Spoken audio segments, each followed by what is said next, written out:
Hello friends, ನಮಸ್ತೆ. ಇವತ್ತಿನ ವಿಡಿಯೋದಲ್ಲಿ ನಾವು DOS ಅಂದರೆ ಡೇನಿಯಲ್ ಆಫ್ ಸರ್ವಿಸ್ ಅಟ್ಯಾಕ್ ಅಂದರೆ ಏನು ಮತ್ತು DDoS ಅಂತ ಬರುತ್ತೆ, ಅದನ್ನು ಕೊನೆಯಲ್ಲಿ ನೋಡೋಣ.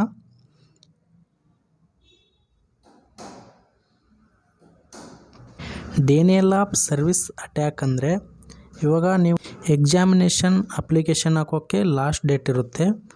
ಅದಕ್ಕೋಸ್ಕರ ಆನ್ಲೈನ್ ಸೆಂಟ್ರಿಗೆ ಹೋಗಿರ್ತೀರ. ಆವಾಗ ಆನ್ಲೈನ್ ಸೆಂಟ್ರ್ ಅವ್ರು ಹೇಳ್ತಾರೆ ಸರ್ವರ್ ಡೌನ್ ಆಗಿದೆ ಅಂತ.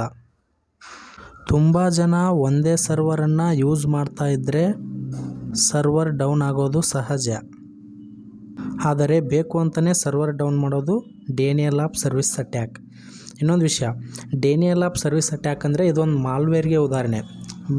ಸೈಬರ್ ಸೆಕ್ಯುರಿಟಿ ಅಂತ ಬರುತ್ತಲ್ಲ, ಆ ಸೈಬರ್ ಸೆಕ್ಯುರಿಟಿಯಲ್ಲಿ ಮಾಲ್ವೇರ್ ಅಂದರೆ ಮೆಲಿಸಿಯಸ್ ಸಾಫ್ಟ್ವೇರ್, ದುರುದ್ದೇಶಪೂರಿತ ಸಾಫ್ಟ್ವೇರ್ ಎಂದರ್ಥ. ಅಂದರೆ ಕೆಟ್ಟ ಉದ್ದೇಶಕ್ಕೋಸ್ಕರ ರೆಡಿ ಮಾಡಿರುವಂಥ ಸಾಫ್ಟ್ವೇರ್. ಆ ಮಾಲ್ವೇರ್ ಅಡಿಯಲ್ಲಿ ಡೇನಿಯಲ್ ಆಫ್ ಸರ್ವಿಸ್ ಅಟ್ಯಾಕ್ ಅಂತ ಬರುತ್ತೆ ಸ್ನೇಹಿತರೆ. ಓಕೆನಾ? ಇವಾಗ ಆನ್ಲೈನ್ ಸರ್ವಿಸನ್ನು ಕೊಡುವಂಥ ಎರಡು ಆನ್ಲೈನ್ ಕಂಪ್ನಿ ಇರುತ್ತೆ, ಸೇಮ್ ಸರ್ವಿಸ್ ಕೊಡ್ತಾ ಇರ್ತಾರೆ. ಒಂದು ಉದ್ದೇಶಪೂರ್ವಕವಾಗಿ ಒಂದು ಕಂಪ್ನಿಯವ್ರು ಏನು ಮಾಡ್ತಾರೆ, ಇನ್ನೊಂದು ಕಂಪ್ನಿಯ ಸರ್ವರನ್ನು ಡೌನ್ ಮಾಡ್ತಾರೆ. ಯಾವ ಥರ ಅಂದರೆ ಈ ಬಾಟ್ನೆಟನ್ನು ಯೂಸ್ ಮಾಡಿಬಿಟ್ಟು ಇನ್ನೊಂದು ಕಂಪ್ನಿಯ ಸರ್ವರನ್ನು ಡೌನ್ ಮಾಡ್ತಾರೆ ಉದ್ದೇಶಪೂರ್ವಕವಾಗಿ. ಯಾಕಂದರೆ ಆ ಕಂಪ್ನಿಯ ಸರ್ವರನ್ನು ಡೌನ್ ಮಾಡಿದ್ರೆ ಇನ್ನು ಉಳಿದ ಕಸ್ಟಮರ್ ಆ ಕಡೆ ಹೋಗೋ ಕಸ್ಟಮರ್ಸ್ ಎಲ್ಲ ಈ ಕಂಪ್ನಿಗೆ ಬರ್ತಾರೆ. ಅದಕ್ಕೋಸ್ಕರ ಬೇಕು ಅಂತಲೇ ಸರ್ವರ್ ಡೌನ್ ಮಾಡೋದು ಡೇನಿಯಲ್ ಆಫ್ ಸರ್ವಿಸ್ ಅಟ್ಯಾಕ್.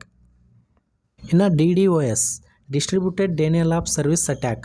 ಈ ಥರ ಅಂದರೆ ಇವಾಗ ಫೇಸ್ಬುಕ್ಕು ಮತ್ತು ಇನ್ಸ್ಟಾಗ್ರಾಮಲ್ಲಿ 1000 ಕೊಟ್ಟರೆ 1000 ಫಾಲೋವರ್ಸ್, 10,000 ಕೊಟ್ಟರೆ 10,000 ಫಾಲೋವರ್ಸ್ ಅಂತ ಹೇಳ್ತಿರ್ತಾರಲ್ವ ಫೇಸ್ಬುಕ್ ಮತ್ತು ಇನ್ಸ್ಟಾಗ್ರಾಮಲ್ಲಿ. ದುಡ್ಡು ಕೊಟ್ಟು ಫಾಲೋವರ್ಸ್ ಏನೋ ಖರೀದಿ ಮಾಡ್ಬೋದು, ಆದರೆ ಅವರು ಅಷ್ಟು ಎಫಿಷಿಯೆಂಟ್ ಫಾಲೋವರ್ಸ್ ಅಲ್ಲ. ಬಟ್ ನಿಮ್ಮನ್ನೇನು ಅವರು ನೋಡ್ತಾ ಇರಲ್ಲ. ಓಕೆನಾ?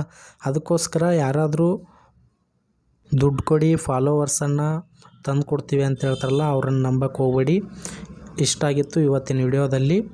ಥ್ಯಾಂಕ್ ಯು, ಧನ್ಯವಾದಗಳು. ಮುಂದಿನ ವಿಡಿಯೋದಲ್ಲಿ ಮತ್ತೆ ಸಿಗೋಣ.